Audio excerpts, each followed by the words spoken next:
got massive marks on his head where obviously in boredom or frustration he's just been rubbing his head against the bars. There's one over there just scratching himself constantly.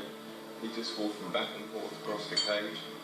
And he just looks as if his eyes are just about gone, and just in the condition of their pads there, just nothing for them to walk on like normal ground. Their pads are getting cut. I'm sorry, fella.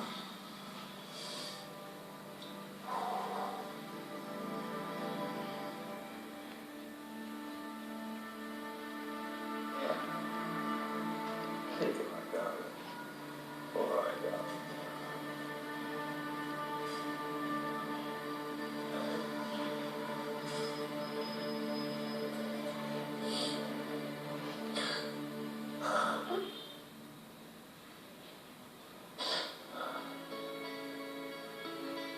Jill and her team are determined that as many bears as possible should be spared conditions like these, by bringing them into the safety of the Moon Bear Rescue Centre.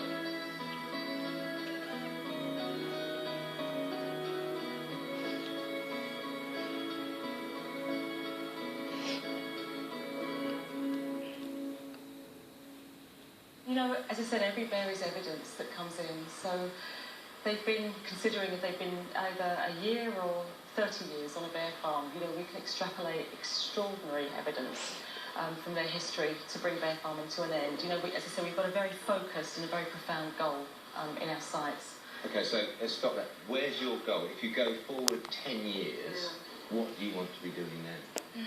Well, there's lots of different options, of course, you know, and considering so many bears, we obviously can't build sanctuaries like this. You know, we couldn't possibly afford it, but, you know, one of the ideas is working on the farms themselves, especially in China, where they've got a lot of breeding areas, for example, so to use those breeding areas as management areas and at least remove the gallbladders and remove the incentive for people that want the bile, and to train up the local workers on those farms to provide an environment for the bears where they have free access to food and water, and where they can play with their friends and at least have the sun on their backs. I mean, why could you not get your cubs next year and just bung them out in the wild? What would stop you doing it? Well, at the moment in China, of course, bear farming is still a legal practice, and if it was made illegal, I think then a lot of doors would be able to open for us. And certainly here in Vietnam, we are coincidentally now talking about the potential of releasing a few bears here in Tan Dao National Park.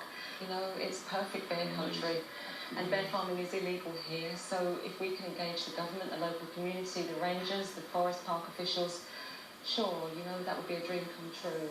I'll come back and release your first bear to the wild. Okay, I'll hold you to that. It'd be great. Okay.